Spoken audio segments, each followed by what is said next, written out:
সাপ এমন একটি প্রাণী যাকে বহু মানুষ ভয়ের প্রতীক হিসেবে দেখে। হাজার বছর ধরে মানুষ সাপকে এড়িয়ে চলেছে, কারণ এটি মারাত্মক প্রাণঘাতীয়। কিন্তু আধুনিক সময়ের কৃষি ও চিকিৎসা খাতে এক বিস্ময়কর পরিবর্তন এনেছে এই সাপই। একসময় যে প্রাণী ছিল আতঙ্কের নাম, এখন সেটাই কোটি টাকার উপার্জনের উৎস। বাংলাদেশ ও চীনের কিছু চাষি এখন নিয়মিত সাপ চাষ করে প্রতি বছর আয় করছে কোটি কোটি টাকা।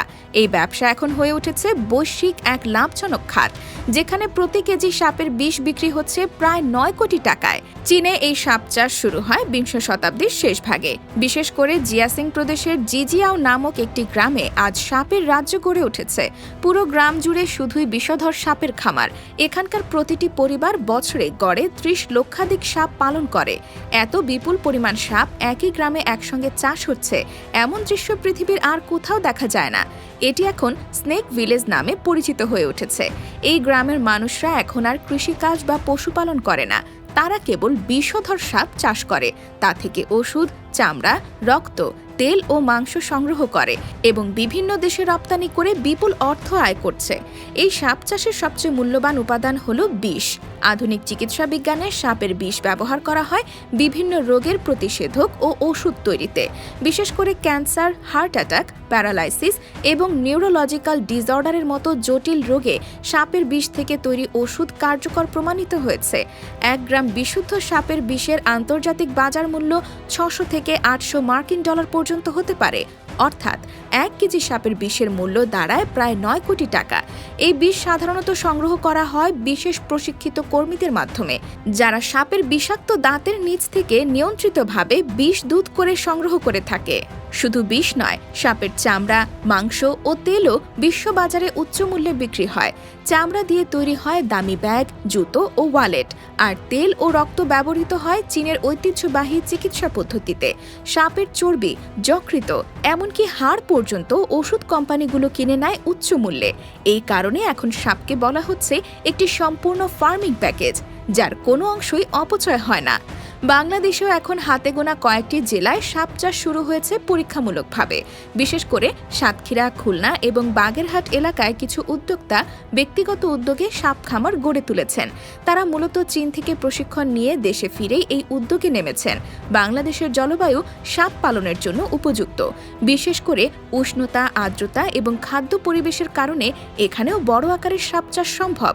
শুধু প্রয়োজন যথাযথ প্রযুক্তি, প্রশিক্ষণ এবং সরকারি অনুমোদন।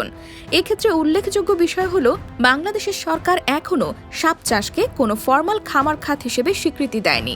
ফলে খামারিরা সরকারি প্রণোদনা থেকে বঞ্চিত এবং ব্যাংক ঋণের ক্ষেত্রেও অসুবিধায় পড়ে।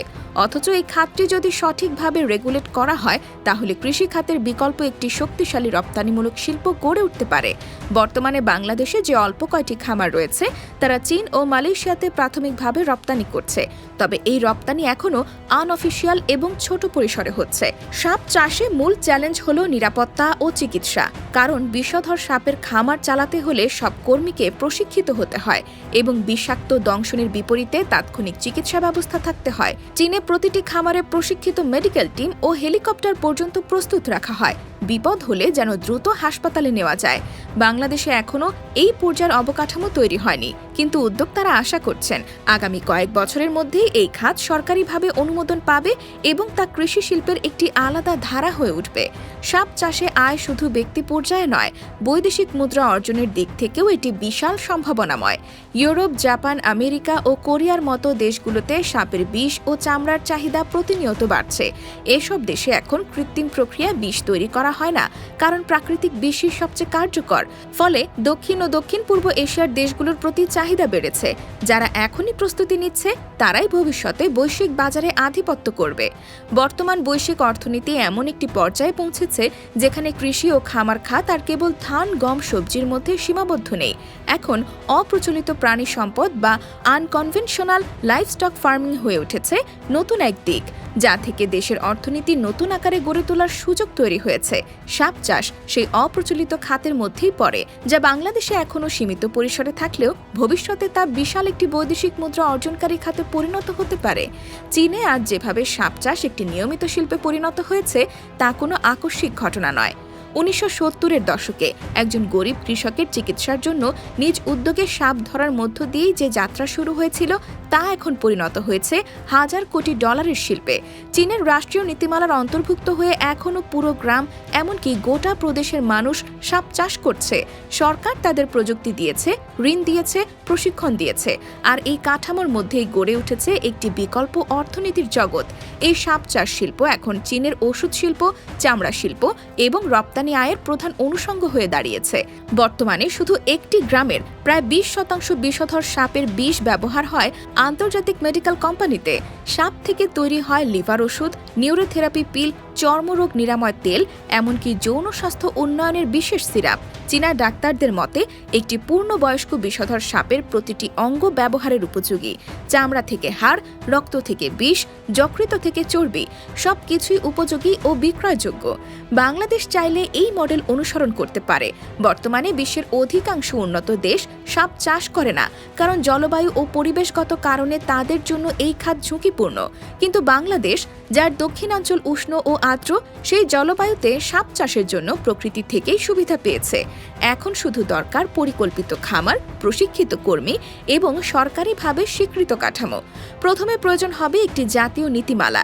এই নীতিমালায় খামারের ধরন, প্রজাতি, নিরাপত্তা, চিকিৎসা, রপ্তানি অনুমোদন, বীজ সংগ্রহ ও সংরক্ষণ এসব কিছু বিস্তারিতভাবে উল্লেখ করতে হবে। সাপ চাষ একটি উচ্চ ঝুঁকিপূর্ণ খামার ব্যবসা। যদি প্রশিক্ষণ ও নিরাপত্তা ঠিক না থাকে তাহলে যে কোনো সময় মৃত্যুর আশঙ্কা থাকে। তাই এর নিয়ন্ত্রণের জন্য আলাদা অধিদপ্তর বা পশু সম্পদ অধিদপ্তরের অধীনে একটি সাপ বিষয়ক শাখা চালু করা উচিত।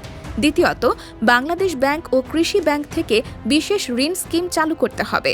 কারণ একজন খামারি যদি একটি বড় সাপের ফার্ম করতে চায় তাহলে তার প্রাথমিক খরচ 10 থেকে 15 লাখ টাকার মধ্যে পড়ে। এই খরচ জোগাড় করতে পারলে সে 1 বছরের মধ্যেই আয় শুরু করতে পারে। বিদেশে প্রতি মাসে 10 গ্রাম সাপের বিষ রপ্তানি করলেও তা থেকে 6 থেকে 7 লাখ টাকা আয় করা সম্ভব শুধু বিষ থেকে। চামড়া ও অন্যান্য উপাদান হলে আয় আরও বাড়বে। তৃতীয়ত, ওষুধ কোম্পানিগুলোর সঙ্গে সরাসরি চুক্তির সুযোগ তৈরি করতে হবে। বাংলাদেশে এখন অনেক বড় ওষুধ কোম্পানি রয়েছে যারা চাইলে সাপের বিষ থেকে ওষুধ তৈরি করতে পারে। বিদেশি প্রতিষ্ঠান যেমন Japan, Germany, America, Singapore, Saudi Arab ইত্যাদিতে সাপের বিষের বিশাল বাজার রয়েছে।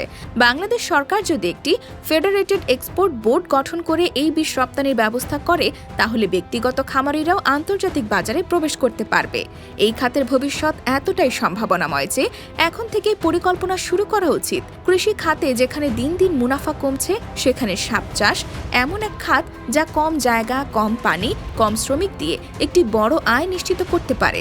বিশেষ করে মৎস্য বা হাঁস মুরগির খামারের পাশে এই খামার বসালে খাদ্য সরবরাহ সহজ হয়, কারণ সাপের খামার হিসেবে সাধারণত ব্যাঙ, ছোট মাছ বা ইঁদুর ব্যবহৃত হয়, যা খামারেই সহজে মেলে। এই খাতকে সফল করতে হলে অবশ্যই জনসচেতনতা দরকার। অনেকেই এখনও সাপ চাষকে হুমকি হিসেবে দেখেন, ভয় পান অথবা ধর্মীয় বা সামাজিকভাবে এটি গ্রহণ করতে চান না। অথচ এটি একটি বিজ্ঞান ভিত্তিক চাষাবাদ পদ্ধতি যেখানে নিয়ম মেনে চললে বিপদের কোনো সুযোগ নেই। যেভাবে মধু সংগ্রহ করতে গিয়ে কেউ মৌমাছিকে ভয় পায় না, ঠিক সেভাবেই প্রশিক্ষিত হয়ে সাপের বিষ সংগ্রহ করা যায়। সবচেয়ে বড় কথা হলো, যেখানে 1 কেজি বিষের মূল্য 9 কোটি টাকা, সেখানে সরকার যদি রপ্তানির সুযোগ খুলে দেয় তাহলে কয়েকশো কোটি টাকার নতুন খাত তৈরি হতে পারে। চীন যেমন একটি গ্রামকে সাপ চাষের মাধ্যমে আন্তর্জাতিক মানের রপ্তানির গ্রাম বানিয়েছে, বাংলাদেশও চাইলে কয়েকটি উপজেলায় এই ধরনের পাইলট প্রকল্প চালু করতে পারে। এতে একদিকে নতুন কর্মসংস্থান হবে, অন্যদিকে রপ্তানিতে বৈচিত্র্য আসবে। এই মুহূর্তে বাংলাদেশকে খাদ্য নির্ভর অর্থনীতি থেকে কৌশলগত ও উচ্চ মূল্য উৎপাদনে যেতে হবে। সাপ চাষ সেই সম্ভাবনার একটি দরজা, যে খাত একদিকে আধুনিক চিকিৎসা, অন্যদিকে রপ্তানিতে শক্ত অবস্থান নিশ্চিত করতে পারে। আর এর সবই সম্ভব যদি পরিকল্পনা, প্রশিক্ষণ ও প্রণোদনার সমন্বয় হয়। দেশের দক্ষিণ পশ্চিমাঞ্চল থেকে শুরু করে পূর্বাঞ্চল পর্যন্ত বহু এলাকা আছে যেখানে সাপের জন্য উপযুক্ত পরিবেশ রয়েছে। প্রয়োজন শুধু সাহসী উদ্যোক্তা আর দূরদর্শী নীতি নির্ধারকের।